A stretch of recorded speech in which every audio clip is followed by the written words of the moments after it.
Section 15 what? Valuation under GST. Valuation under GST.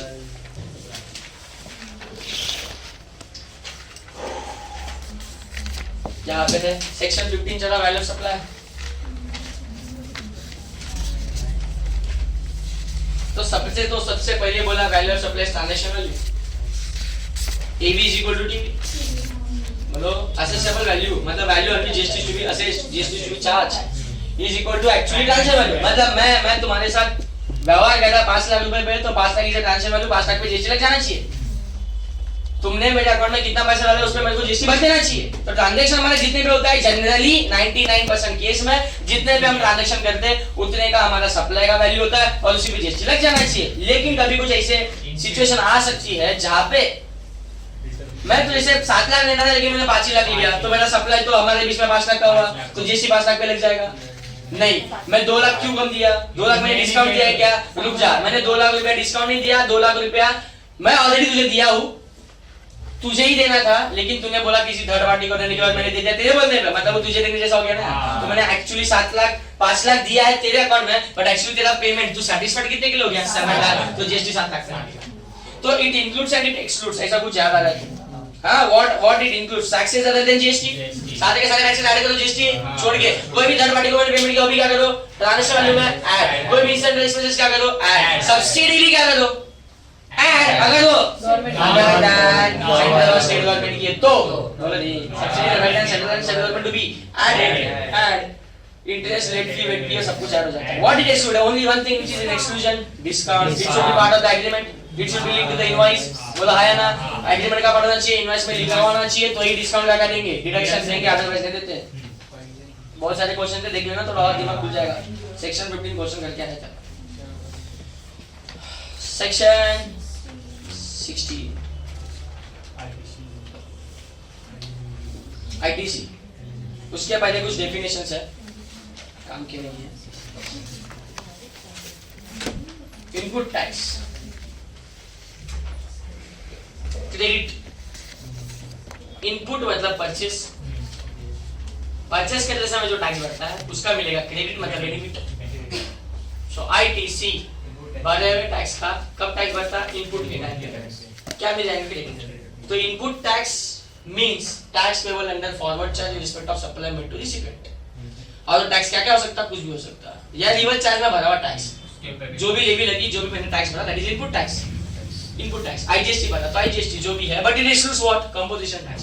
Input tax के definition से ही composition tax को बाहर रखा है बिकॉज़ ऊपर से भी पढ़ के आया है. कंपोजिशन स्कीम वालों का आईटीसी मिलता नहीं है, इनपुट टैक्स का बेनिफिट मिलेगा नहीं. मतलब इसको इनपुट टैक्स ही मत बोलता. मतलब मैं परचेस किया इनपुट मतलब क्या वाला परचेस? मैं परचेस किया इससे गुड्स 18% जीएसटी भर के, तो 18% जो मैंने भरा है उसका मुझे क्रेडिट मिलेगा.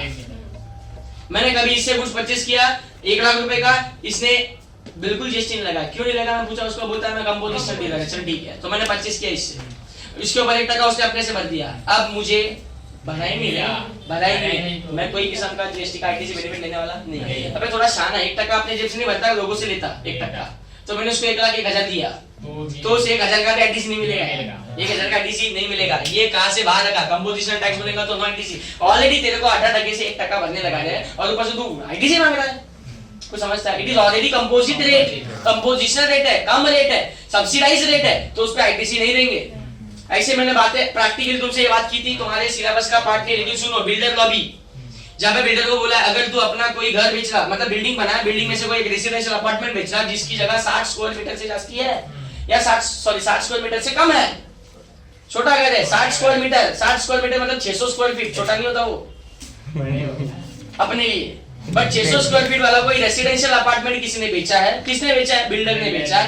किसी कस्टमर को बेचा है. तो उस बिल्डर के पास 2 ऑप्शन है. वो 18% जीएसटी लगा सकता है या तो 5% 1% लगा सकता है. 5% लगा सकता है, 1% लगा सकता है. 1% अगर रेसिडेंशियल है तो 5% अगर कमर्शियल है तो याद रखना. अगर बिल्डर की तरफ से बोला, मेरे को बिल्डर की तरफ से बोलना, बिल्डर ने अगर एक बार 5% का जीएसटी मेरे को लगाया था, मैं कमर्शियल लिया 5% लगाया, मैं रेजिडेंशियल फ्लैट लिया 1% लगाया, ये भरे हुए 1% के जीएसटी का मेरे को आईटीसी मिलेगा. ऑलरेडी 1% भरा 18 की जगह, अगर मैंने 18 का भरा है तो आईटीसी भी मिलेगा. फुल रेट भरो आईटीसी, कंपोजिशन रेट भरेंगे no ITC. Same logic previous हर जगह चलेगा। एनआरटीपी कौन होता है? जो बाहर से आता है।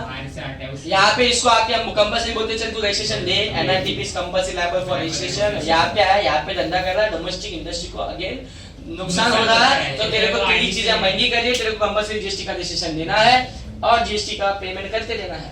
प्लस इसको बोला है कि तुझे आईटीसी का बेनिफिट नहीं देंगे, याद कर यार, लेकिन बाहर से मांगा के बेचेगा तो देंगे। एनआरटी मतलब बाहर से आने वाला बंदा, वो एजेंट हो सकता है, प्रिंसिपल हो सकता है, कुछ भी हो सकता है, लेकिन एनआरटी उसको बोलते हैं बिकॉज़ उसका इंडिया में कोई फिक्स प्लेस ऑफ बिजनेस नहीं है, having no fix place of business. GST का रजिस्ट्रेशन लेने के लिए the very important part is POB, place of business क्या है? Place of business in India है तो तुम एनआरटीपी नहीं हो, बट मैं बोला मेरा प्लेस ऑफ बिजनेस नहीं है, इंडिया में मेरे पास जगह ही नहीं है, रेंटेड भी कोई मेरे को दे नहीं रहा, तो मैं क्या कहलाऊंगा? NRT. Invert supplies, invert supplies पे क्या मिलता है? Input tax. तो इनवर्ट सप्लाई मतलब क्या? कोई भी किस्म का तुमने कुछ भी परचेज किया, एक्विजिशन किया, गुड्स खरीदा, कैपिटल गुड्स खरीदा, सर्विस खरीदा, विद और विदाउट कंसीडरेशन, वो इनवर्ट सप्लाई। डेफिनेशन बता देना इसकी। जीरो रेट सप्लाई मतलब एक्सपोर्ट। सेक्शन 16 पे आ गए हैं। Proper section 16, provision for section 16 and conditions to conditions and eligibility to claim on ITC. कौन आईटीसी ले सकता है? तो सबसे पहले मैं यहां बोला रजिस्टर्ड पर्सन। आईटीसी सिर्फ कौन ले सकता है यार? Registered person. सिर्फ रजिस्टर्ड पर्सन आईटीसी ले सकता है। और बिजनेस के लिए तुझे खरीदना चाहिए, तू जो खरीदा उसको बिजनेस के लिए यूज करना चाहिए। दो कंडीशन इधर ही पड़ी है। Who can claim ITC? Registered person can claim ITC और बिजनेस के लिए अगर तूने लिया है तो आईटीसी क्लेम हो सकता है। फिर कुछ अदर पॉइंट जैसे कि मैंने रिटर्न फर्निश करना चाहिए, दो इस तरह मैं रिटर्न फर्निश करना चाहिए, मेरे तरफ से 2 पॉइंट, साले की तरफ से 2 पॉइंट, बोला है ना। मैंने टैक्स भी पे कर देना चाहिए। आगे ही हैज रिसीव्ड गुड्स, सर्विसेज मिल जानी चाहिए और वैलिड टैक्स इनवॉइस मेरे पास होना चाहिए।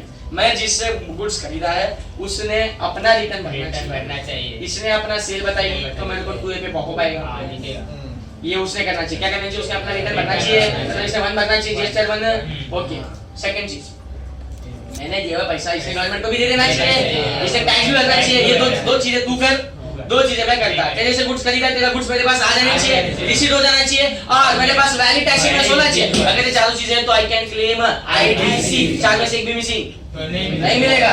मतलब मेरे पास बिल है, मेरे पास गुड्स आ चुके हैं, लेकिन इसने रिटर्न भरा है लेकिन टैक्स का पेमेंट नहीं किया, नो आईटीसी। इसने रिटर्न नहीं भरा, नो आईटीसी। अच्छा, इसने रिटर्न भरा, इसने सब किया, लेकिन मेरे पास टैक्स इनवॉइस नहीं, no ITC.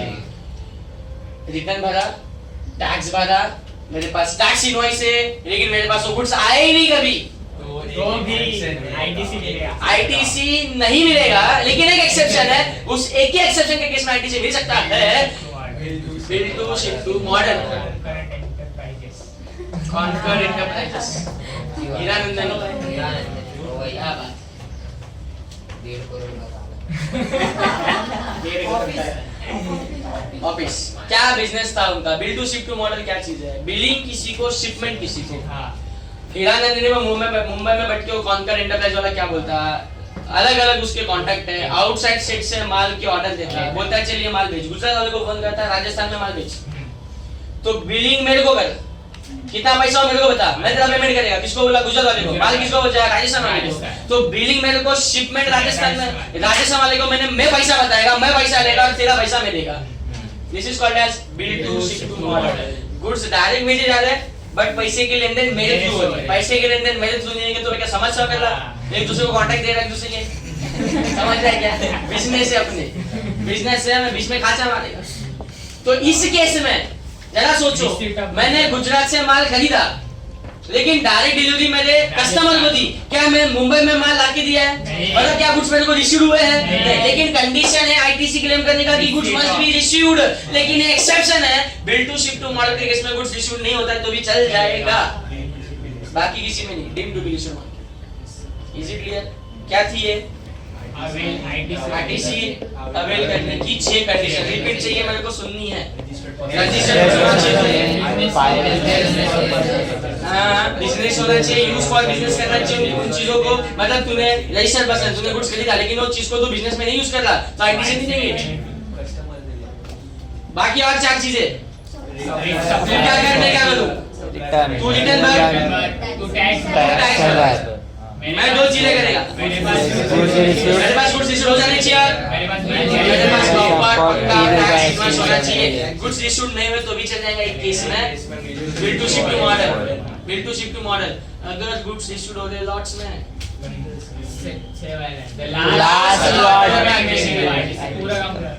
Lot is equal to last instalment ऐसा कुछ लिखा है। These are conditions to claim ITC। सुनना, पिछले महीने में खरीदी किया, गुड्स मेरे पास नहीं पहुंचा था, मेरे पास बिल है, मैंने पैसा दिया, उसने रिटर्न भरा नहीं भरा मेरे को नहीं पता, मैं पंचायत नहीं किया, बट मैंने गुड्स खरीदा है, मेरे पास सिर्फ बिल है, गुड्स आए भी नहीं है, उसने रिटर्न भरा भी नहीं, वो मेरे को पता भी नहीं है, मैं ITC क्लेम कर सकता क्या? कैसे कर सकता? ये जानने की कहानी है, ये जानने की कहानी, मैं ITC क्लेम नहीं कर सकता। तो चल ठीक है, मैंने बोला कहाँ मगजमारी पालेगा, फरवरी में क्लेम कर। तो फरवरी में मेरे पास गुड्स आए, बिल तो पहले आ चुका था, फरवरी में मेरे पास क्या है, गुड्स आए, उसने मैं पोर्टल पे देखा सब दिख रहा है, हाँ, लेकिन मैं जिसको जीएसटी रजिस्ट्रेशन भरने बोला ना, उसको मैंने फरवरी महीने के सेल परचेस के बिल दिए, बंदे ने परचेस के बिल की टोटल की, सेल्स की टोटल की, परचेस के जितने बिल थे उतना आईटीसी ले लिया। भूल गया जानने में क्या क्या था, भूल गया जानने का एक इनवॉइस है जो फरवरी में कंसीडर करना था, रह गया तो मार्च आ गया तो और रह गया, ऐसा रह गया हुआ बिल का आईटीसी में अब ले सकता है जब तक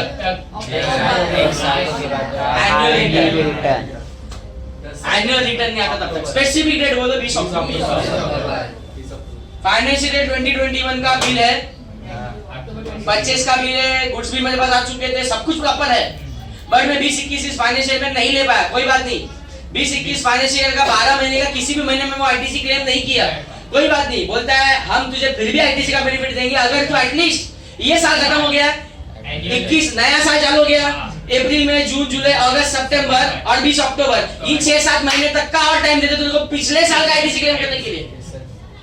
कुछ समझ में आ रहा?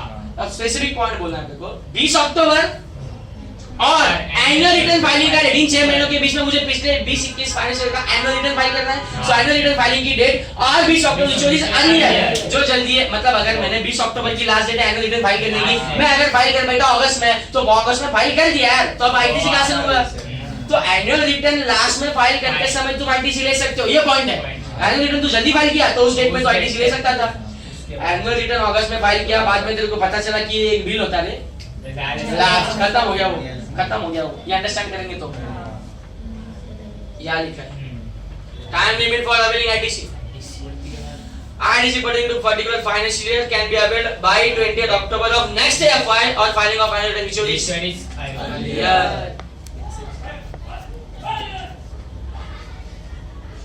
या तो डेप्रिसिएशन मिलेगा तो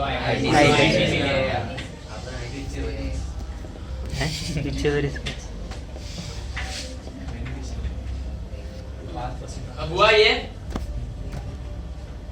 इनवॉइस कब बनाना चाहिए, गुड्स के केस में इनवॉइस कब बन जाना चाहिए, गुड्स बेचने के पहले या एटलीस्ट बेचने के दिन पे। तो मैंने किसी से इनवॉइस लिया 5 लाख, गुड्स आया ही नहीं,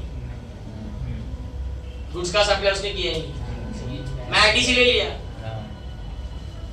आईटीसी ले बैठा है, सब कुछ हो चुका है, बेनिफिट मिल गया, मेरी लायबिलिटी मैंने कम करके बैठा है, बट जब इनवॉइस मिला है उसके बाद 180 दिन निकल गए, बीत गए, फिर भी सामने ने मेरे को गुड्स तो बेचा ही नहीं है, मतलब शायद वो एग्रीमेंट कैंसिल हो गया रहेगा, लेकिन मैं वो बने हुए बिल का आईटीसी ले बैठा है, गवर्नमेंट क्या बनेगा बाबा, गुड्स का तो एग्रीमेंट कैंसिल हो गया था, खाली इनवॉइस होने के है, इसके लिए तूने क्या किया, आईटीसी क्लेम किया था, अब रिवर्स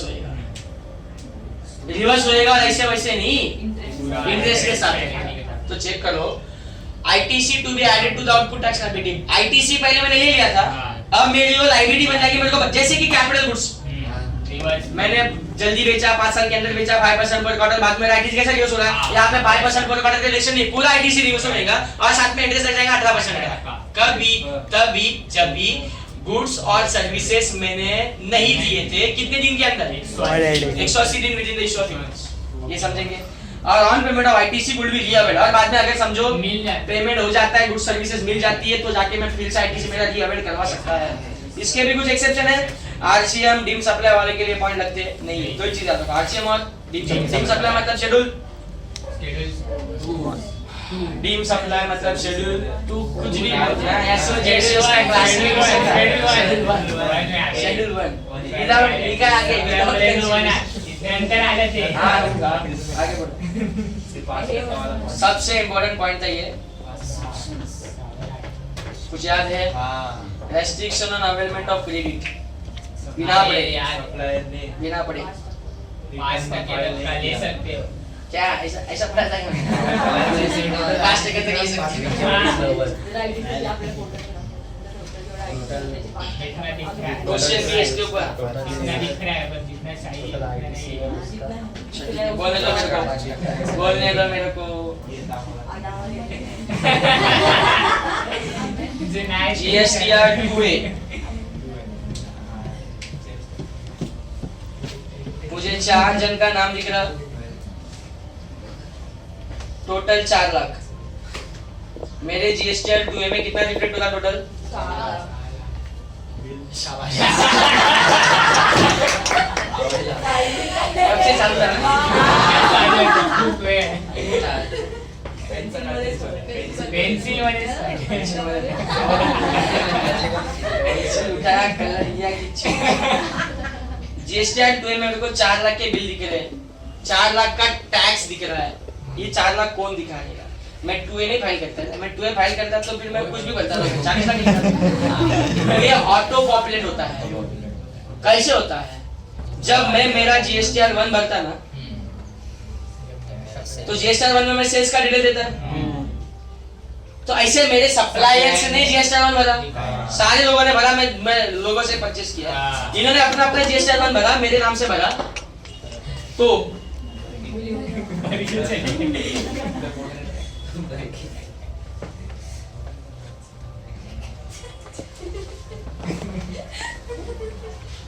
GSTR 1 मेरे सप्लायर्स लोगों ने सेल बताया, तो सारा सप्लाई का सेल मेरे GSTR 2A में दिखना शुरू हो गया। शान सेल आगे मेरे 2A में, और मैं यहाँ पे खड़ा और क्या ले रहा? ITC। तो मैं ITC लेने के लिए मेरे पास इनवॉइस होना चाहिए, मेरे पास गुड्स आ जानी चाहिए, वो सारी कहानी है। मैंने सारी कंडीशंस को फुलफिल कर दिया है। All other conditions to claim an ITC has been fulfilled. Still ITC कितना मिलेगा डिपेंड करता है मेरे 2A में कितना है। तो मेरे 2A में 4 लाख है, तो मैं ITC सिर्फ और सिर्फ 4 लाख का ले सकता है। बहुत कुछ बोलना, ध्यान देते रहिए।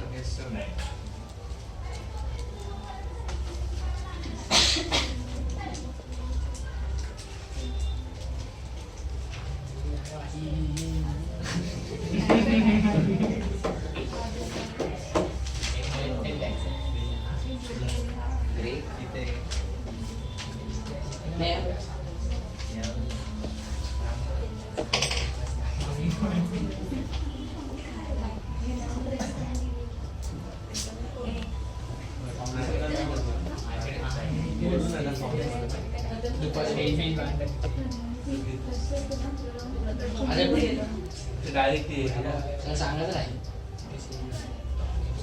मी मेसेज केले मला ओके का त्याला सांगितलं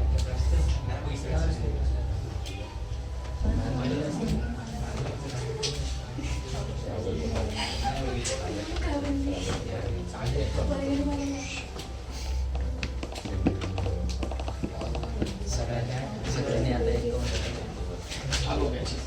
काय एक रुपये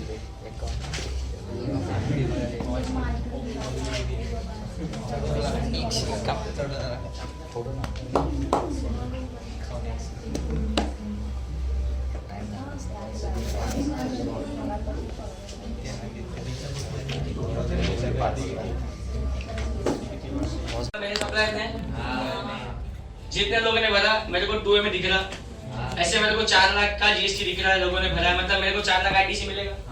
बाकी सारी कंडीशन में फुलफिल कर बैठा हूँ। मेरे पास भी मैंने इनवॉइस देके 25 का बिल निकाला, 25 का क्या बोलते हैं फाइल निकाला, उसमें भी मेरे को 4 लाख के इनवॉइस मिले। सो मैं ITC कितना दूं? 4 लाख। 4 लाख का मेरे पास इनवॉइस भी है, सब कुछ अदर कंडीशन फुलफिल भी की है, और 4 लाख का पोर्टल पे दिख भी रहा है। 2A में दिखना जरूरी है, जितना 2A में दिखेगा उतना मेरे इनवॉइस के साथ मैच होना चाहिए। If it is match I can claim full ITC। Situation 2 जहाँ पे मेरे पास इनवॉइस 4 लाख 10 के है, मेरे पास फाइल में 4 लाख 10 के इनवॉइस है। इनवॉइस 4 लाख 10 मतलब इनवॉइस लाखों के है, उसके ऊपर का GST बोला मैं 4 लाख 10।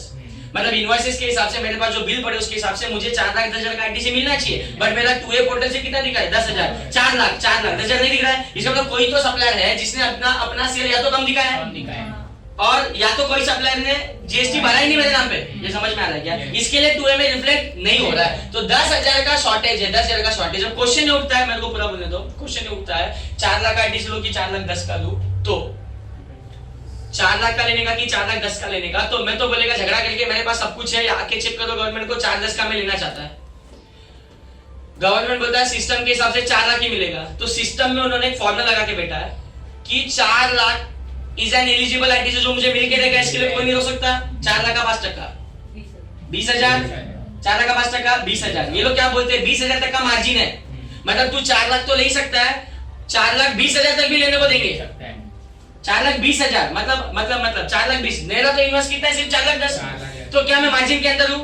तो मैं 4,10,000 का आईटीसी ले सकता हूँ, भले पोर्टल पे 4 लाख दिख रहा है, पोर्टल पे 4 लाख दिख रहा है, फिर भी मैं 4,10,000 का आईटीसी क्लेम कर सकता है। व्हाट इफ सिचुएशन 3 अगर मेरे पास इनवॉइस 440 के होते, इनवॉइस 440 के सब कुछ वैलिड है, सब कुछ है, मैं 440 का आईटीसी लेना चाहता, लेकिन गवर्नमेंट बोलता है 4 लाख का 5% में 20,000, 20 से एक्स्ट्रा है ना, तो तुझे आईटीसी 4,20,000 का देंगे, 40 का नहीं देंगे। ये समझेंगे?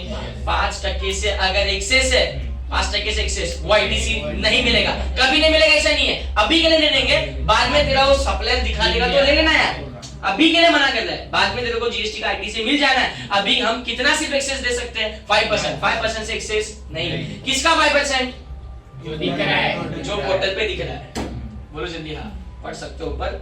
ITC to be on respect of invoices or revenue notes, the detail of which have not been furnished by code supplier in GST 1, supplier ने GST 1 में कुछ डिटेल भरा नहीं है, मतलब जैसे कि मेरे थर्ड सिचुएशन में 40,000 का GST 1 में मेरे को रिफ्लेक्ट नहीं हो रहा है, तो बोलता है it cannot exceed, ITC cannot exceed 5% of eligible ITC available invoices का 1 to 1 के हिसाब से भरा हुआ। अवेलेबल कितना है? 4 लाख, 4 लाख का 5% कितना होता है? 20,000। तो हम तुझे ITC 20% से 5% से यानी 20,000 से जास्ती देंगे नहीं, मतलब maximum ITC can avail is 4,20,000। तो मेरे पास पहले सिचुएशन में 4 लाख के इनवॉइसेस है, 4 लाख पोर्टल पे दिख रहा है, मैं 4,20,000 लूं क्या?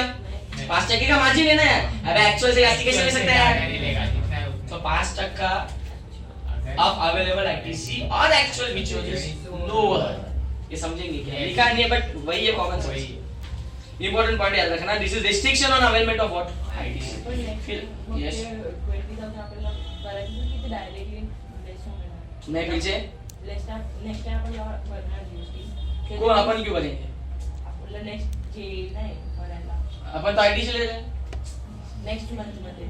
ओके, जो अपना लायबिलिटी जो आएगा ओके उस पे त्यामध्ये हे 20,000 रिडक्ट ऑटोमॅटिकली होणार की आपल्याला भरायचं? कौन सा 20,000? जे आपण एक्स्ट्रा घेतले 5% सिर्फ 4,20,000 लिया, हां बाकी 20,000 मैंने छोड़ दिया। क्यों छोड़ा? कंडीशन नहीं आ रहा था, तो अगले महीने सप्लायर ने बिल दिखाना चाहिए ना, जिसने नहीं दिखा था वो दिख जाएगा तो ले लेंगे।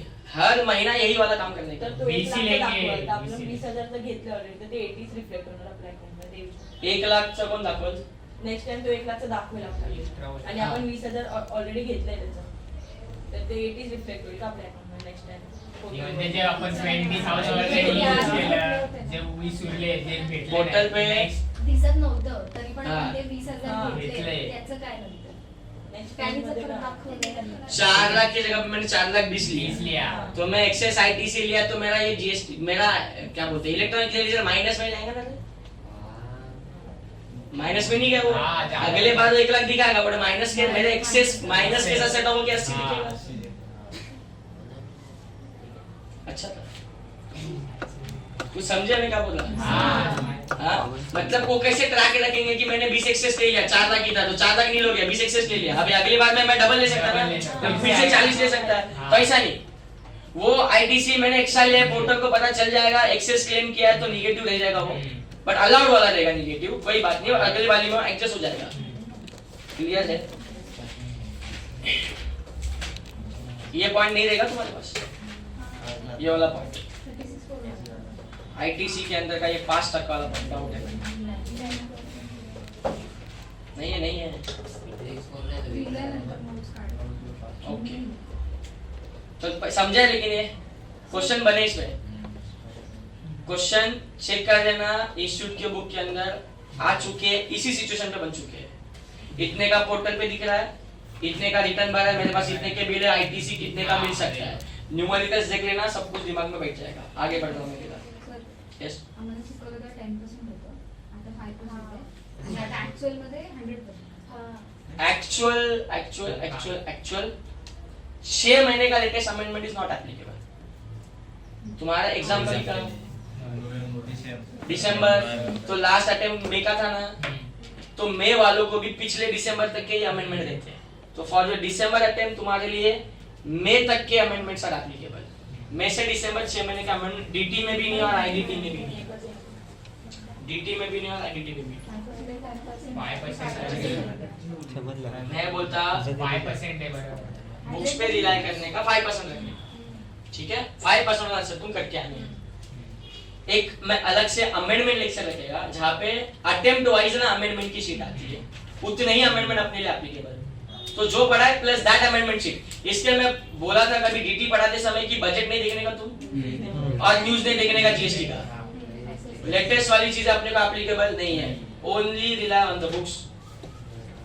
समझेंगे? आगे बढ़ते हैं। फिर क्या है section 17 block credit.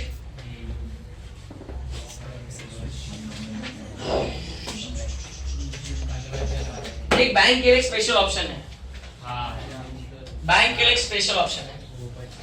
Bank can avail proportional ITC और 50% of eligible ITC. Bank can avail proportional ITC और 50% ऑफ एलिजिबल आईटीसी। ये चल क्या रहा है, कोई याद करके बताएगा? बैंक में जरूर 90% लगता है। हाँ सब किस में मतलब हाँ, मैं रजिस्टर बंदा हूँ, मैं taxable as well as non taxable supply करता हूँ, मैं दोनों चीजें देता हूँ। मैं सर्विसेज लिया हूँ, मैं गुड्स खरीदा हूँ जिस पर मैं जीएसटी भरा है। मैंने जीएसटी भर के कोई गुड्स सर्विसेज खरीदी, बट वो जो गुड्स मैंने खरीदे आगे जाके जब मैं बेचता तो सारे के सारे पे टैक्स लगता, कुछ चीजें टैक्सेबल में जाती, कुछ चीजें नॉन टैक्सेबल। ये क्या चल रहा है एग्जाम्पल से समझो, मैं किसी सप्लायर से 1 लाख का माल परचेस किया, 8 टका का जीएसटी भरा, 1,18,000 का माल मेरे पास पड़ा, 18,000 का आईटीसी में ले सकता है, बोल देते हाँ। लेकिन इस 1 लाख में से 30,000 का माल मैं घर पे लेके गया, पर्सनल यूज। तो जीएसटी में क्या बोला है, पर्सनल कंजम्पशन के लिए आईटीसी नहीं मिलता। सो 30,000 का proportional ITC will be lapsed. 1 lakh का 18 टका भरा था 18,000, तो 30,000 का 18% विल बी लैप्स्ड, 5,400। कुछ अंडरस्टैंड करेंगे? 18,000 में से बाकी का मेरे को आईटीसी मिलेगा, बाकी का 70 टका सेल अगर मैंने बाहर टैक्सेबल सप्लाई किया तो सेकंड सिचुएशन। 1 लाख का माल 18 का जीएसटी भर के ला, मैं 18,000 का आईटीसी पड़ा मेरे पास, सारा का सारा माल मैंने 1 लाख का टैक्सेबल सप्लाई बोल के बेचा, तो पूरे 18,000 का आईटीसी मिल जाएगा। Normal ideal situation. Third situation, 1 lakh का माल खरीदा, 18 का जीएसटी भर के 1,18,000 का मेरे पास माल पड़ा, 18,000 का आईटीसी में ले सकता, लेकिन आगे जाके मैंने 50,000 का माल टैक्सेबल सप्लाई बोल के बेचा, 50,000 का माल एससीजेड वाले को दिया। एससीजेड वाले को दिया मतलब डीम एक्सपोर्ट, मैं उसको जीएसटी नहीं लगा सकता, मैं नहीं लगाया। तो मैंने जो गुड्स जीएसटी भर के खरीदे हैं उसको अगर एक्सपोर्ट करने के लिए यूज करता, सामने में जीएसटी नहीं लगाता, मतलब गवर्नमेंट को जीएसटी नहीं मिलता, तो मुझे इसका प्रोपोर्शन आईटीसी भी नहीं मिलेगा। तो 1 लाख का प्रोपोर्शन 50-50 यानी कितना, 18,000 का आईटीसी था, 9,000 50% लैप्स, 9,000 मिल जाएगा। ये पहले दिमाग में खुल रहा है। तो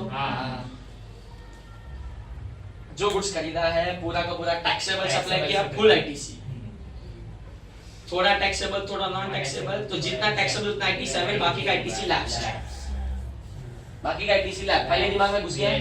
ओके। अब special point for bank and NBFC, बाकी फिर दुनिया के लिए क्या पॉइंट है देख लेंगे। बैंक वालों के ऑप्शन क्या, बैंक वाला सर्विस अवेल कर रहा है किससे, वो बैंक वाला एटीएम कार्ड सर्विसेज बना ले रहा, एटीएम कार्ड बना के लेता रहेगा, बैंक वाला सर्विसिंग लेता रहेगा अपने मशीन्स की, मशीन बैंक वाला इसलिए मशीन रिपेयर करता क्या, रिपेयरिंग सर्विसेज वो किसी प्रोवाइडर से ले रहे हैं, बोलो जल्दी हाँ। बैंक वाले की जो जगह है उसने रेंट पे लिया है तो रेंटिंग सर्विसेज ले रहा, सामने जीएसटी लगा, तो बैंक दुनिया भर की सर्विसेज ले रहा जिस पे जीएसटी भर रहा, तो बैंक के पास बहुत सारा मोटा आईटीसी पड़ा है। अब बैंक सर्विसेज लेके सर्विसेज सप्लाई भी तो करे अपने कस्टमर को, तो बैंक जीएसटी लगाती है। बैंक जीएसटी लगा दे किसको, सबको नहीं। अब तेरे मेरे जैसे कस्टमर्स को जीएसटी नहीं लग रहा, जहाँ पे अपने ट्रांजैक्शंस आर लिमिटेड, जहाँ पे अपन ज्यादा वॉल्यूम में ट्रांजैक्शन नहीं करते, लेकिन जहाँ पे पर्टिकुलर तुम्हारा ट्रांजैक्शंस का वॉल्यूम बढ़ जाता है तो पर ट्रांजैक्शन बैंक जीएसटी लगाना शुरू करता है। तो बैंक कर क्या रही है, जो सप्लाई कर रही है उसमें ये बोल रहा है जिनके ऊपर जीएसटी लग ही नहीं रहा, इनको भी सर्विस दे रहे हैं, तुमको भी सर्विस दे रहे हैं, बट इनको सर्विस दे रहे हो उस पे जीएसटी अब तक लगाई है, और इनको जो सर्विस दे उस पे जीएसटी लगाई है। 30% लोगे, 70% लोगे, जरा सोचो। बैंक ने जो सर्विस ली उसकी वजह से बैंक चल रही है। बैंक को पास आईटीसी पड़ा है, बट 70% सर्विसेज यूज हो गई टैक्सेबल सप्लाई के लिए, 30% नॉन टैक्सेबल सप्लाई के लिए। तो बैंक को जो आईटीसी है ना वो पूरा नहीं मिल सकता। जितना टैक्सेबल सप्लाई के लिए सर्विसेज यूज की ना 70% आईटीसी मिलेगा, बाकी का 30% रिलैक्स।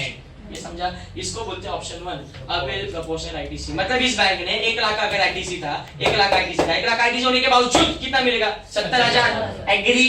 यस। इनको एक ऑप्शन 2 भी दिया है, avail 50% of eligible ITC. 1 lakh available है, एलिजिबल है, उसका 50% ले 50,000। अब मेरे को बोल मेरी बैंक ये अपनी वाली बैंक एग्जांपल वाली बैंक 70 का आईटीसी लेगी कि 50 का लेगी? 70 का लेगी यार, आईटीसी बेनिफिट वाली बात है। तो ऑप्शन इज बैंक के पास, ऑप्शन बैंक के पास है कि क्या ऑप्शन लेना है। You can go for option 1, you can go for option 2, but एक बार कोई ऑप्शन अवेल कर लिया उस फाइनेंशियल ईयर में वही ऑप्शन पे टिके रहने का। एक महीने में आईटीसी प्रपोर्शनल लेना अच्छा है 70, दूसरे महीने में 50% लेना अच्छा है। दूसरे महीने में ये हुआ तुमको सभी 40% की दी टैक्सेबल वाली, इनको दी 60% वाली, तो हमने बोला 1 लाख का 40%, 40,000 आईटीसी अवेल होला, लेकिन 50% के हिसाब से 50 में चल 50 लेते हैं। ऐसा चेंज नहीं मानेगा, चेंज नहीं मानेगा, अपने डिसीजन पे बनेगा वो।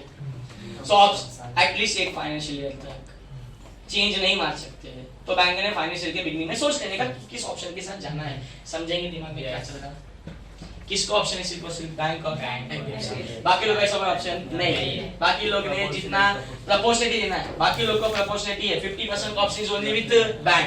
आगे बढ़ रहे, ब्लॉक क्रेडिट मतलब आईटीसी नहीं मिलेगा, फटाफट खत्म करो। इनएलिजिबल मोटर व्हीकल, मेरे पास कोई मोटर व्हीकल है जो इनएलिजिबल कहलाते लोग, आईटीसी नहीं मिलेगा। मतलब क्या क्या मैंने मोटर व्हीकल का, मोटर व्हीकल है कौन सी? लेस देन 30 पैसेंजर वाली, इंक्लूडिंग ड्राइवर और चलती, ये बहुत एक्स्ट्रा रखते तुम। वो 13 पैसेंजर से छोटी गाड़ी है, मतलब वो बेसिकली पर्सनल पर्पस के लिए रहेगी, आज तो उसका आईटीसी नहीं मिलेगा।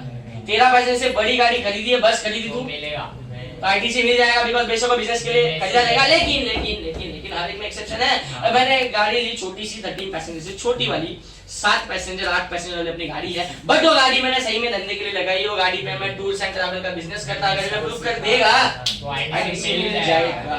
बोला है ना? तो मैं या मैं इंपार्टिंग कर रहा ट्रेनिंग सर्विसेज में, मतलब गाड़ी लेके ड्राइविंग स्कूल खोला। अभी ड्राइविंग स्कूल क्या बस पे सिखाते तुमको? नहीं, तो छोटी मोटी गाड़ी है उनको आईटीसी मिल जाना है। ट्रांसपोर्टेशन ऑफ पैसेंजर करने के लिए मैं टूर्स एंड ट्रैवल्स खोला, मिल जाना है। या वही मोटर व्हीकल जो मैंने एज इट इज बेचने के लिए खरीदी थी तो भी मिल जाना है। मारुति सुजुकी का शोरूम है, वो क्या मारुति सुजुकी का ओनर चला रहा है इधर घाटकोपर में बैठ के? नहीं, वो किसी ने फ्रेंचाइजी लेकर चला था ना। तो मोटर व्हीकल खरीदी छोटी वाली, और छोटी वाली वैसे के वैसे बेच दी, तो एज इट इज बेच रहा तो भी आईटीसी मिल जाना है। खरीदने पे टैक्स भरा था, बेचने पे आईटीसी मिल जाएगा। क्लियर है ये? इनएलिजिबल मोटर व्हीकल जैसा ही वेसल्स एंड एयरक्राफ्ट, इसके भी कुछ एक्सेप्शंस। पहले तो जनरली मोटर व्हीकल इनएलिजिबल है, नो आईटीसी, लेकिन आईटीसी मिलेगा अगर ये तू प्रूफ कर देता है। Same vessels and aircraft, no ITC. दिमाग को बाहर बताओ, ये जो हेडिंग पड़ जाए ऊपर की मतलब आईटीसी नहीं मिलता, आईटीसी नहीं मिलता, लेकिन एक्सेप्शन में करो तो मिल जाएगा। अगर वेसल एयरक्राफ्ट तूने खरीदा बेचने के लिए, अगर वेसल एयरक्राफ्ट खरीदा तूने पैसेंजर ट्रांसपोर्टेशन के लिए, या वेसल एयरक्राफ्ट तूने खरीदा है ट्रेनिंग देने के लिए या गुड्स ट्रांसपोर्टेशन के लिए, एक एडिशनल पॉइंट आ चुका है गुड्स ट्रांसपोर्टेशन के लिए, तो जल्दी बोलो क्या? तो आईटीसी मिल जाएगा। बोलो जी है, जनरल इंश्योरेंस। ये नीचे पीछे की जो इनएलिजिबल गाड़ियां थी उनका कोई खर्चा है, उसका भी आईटीसी नहीं मिलेगा, लेकिन वो पीछे वाली गाड़ी तेरे एक्सेप्शन में कवर थी तो उनके खर्चों का भी आईटीसी मिल जाएगा। लीजिंग, रेंटिंग, हायरिंग, ये सब सप्लाई याद करो तुम, ये सप्लाई है ना। तो मैं लीज, रेंट आउट वगैरह ये गाड़ियां दे रहा हूं तो आईटीसी ऑन, लेकिन वो गाड़ियां दे रहा हूं जो इनएलिजिबल थी तो उसके ऊपर का लीजिंग रेंटिंग का आईटीसी भी क्या हो जाएगा? डिसऑनर हो जाएगा। लेकिन एक्सेप्शन है, अगर मैं इसको सब कॉन्ट्रैक्टिंग के लिए यूज कर रहा हूं, अगर एम्प्लॉयर ने यूज किए एम्प्लॉइज के लिए तो मिल जाएगा। मतलब dealing the course of business हो गया वो। एम्प्लॉयर एम्प्लॉई और तुम्हारा बोलो कौन सा? सब कॉन्ट्रैक्टिंग। एम्प्लॉयर एम्प्लॉई और सब कॉन्ट्रैक्टिंग के लिए तो मिल जाएगा। एक्सेप्शंस में food and beverage, outdoor catering, beauty treatment, health service, CNPS क्या था? ये लाइफ इंश्योरेंस और health insurance, cosmetic and plastic service, ठीक है। इस पे आईटीसी मिलता नहीं है, इस पे आईटीसी मिलता नहीं है, बिजनेस के लिए जरूरी नहीं है। बट एक्सेप्शन है जहां पे सब कॉन्ट्रैक्टिंग हो रही है सेम, और एम्प्लॉयर एम्प्लॉय को दे रहा है, सेम पॉइंट है दोनों जगह। सब कॉन्ट्रैक्टिंग हो रही है और क्या हो रहा है? एम्प्लॉयर एम्प्लॉय को दे रहा है, तो आईटीसी मिल जाएगा। किसको मिलेगा? एम्प्लॉयर। खत्म नहीं होता। मेरे पास कोई क्लब हेल्थ फिटनेस की मेंबरशिप है, आईटीसी नहीं मिलेगा। बट अगर एम्प्लॉयर ने प्रोवाइड किया तो मिल जाएगा। ट्रैवल बेनिफिट के लिए निकला मैं, आईटीसी नहीं मिलेगा, बट अगर एम्प्लॉयर ने प्रोवाइड किया तो मिल जाएगा। Invert supplier issues by NRTP, NRTP ने कोई गुड्स खरीदे हैं, गुड्स खरीदे तो आईटीसी उसको नहीं मिलेगा, मैंने पीछे कवर किया था। लेकिन अगर बाहर से मंगाया है, इंपोर्ट किया है तो आईटीसी मिल जाएगा। तेने फ्रॉड वर्ड किया, गवर्नमेंट तेरे को पेनल्टी ठोकी, तूने टैक्स भरा और बाद में अगले महीने में आईटीसी लिया, क्या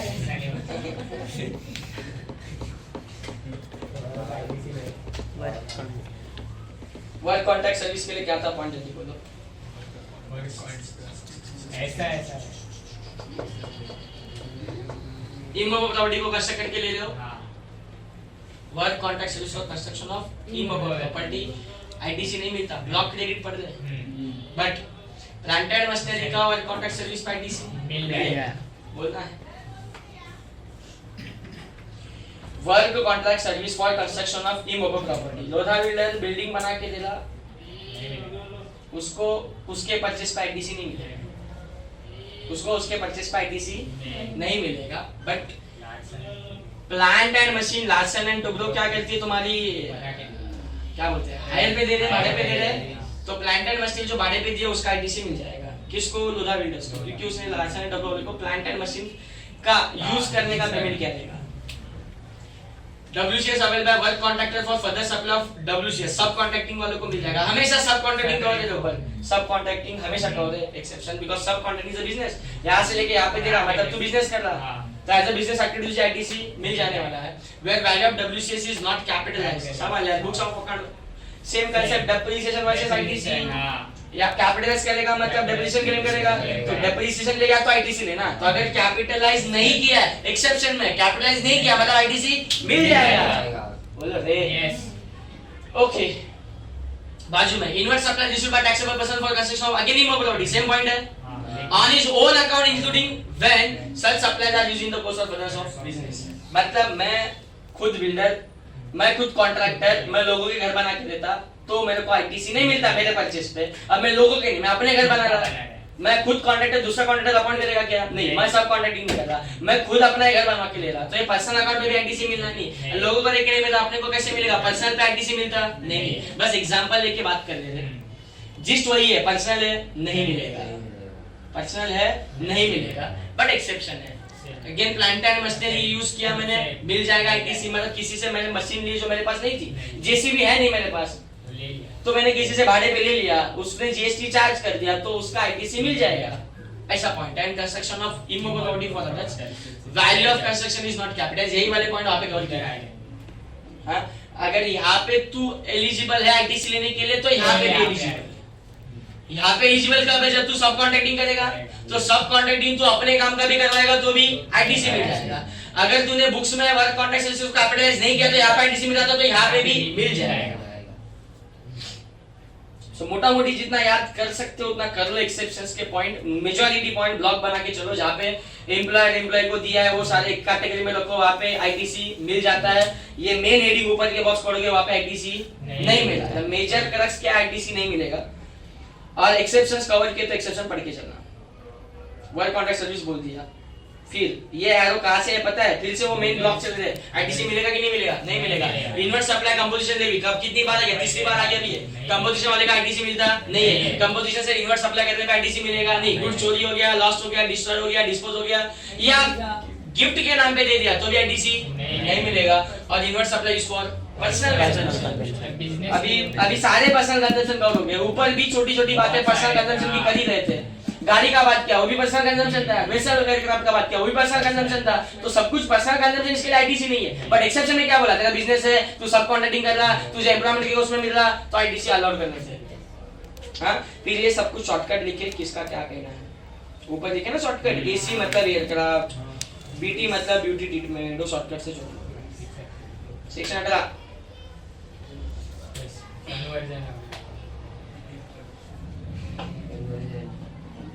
एक्चुअली सिंपल है सेक्शन 18 वाला पार्ट, बट ये बोल दो manner of utilisation of ITC, IGST का एक्सेस है मेरे पास,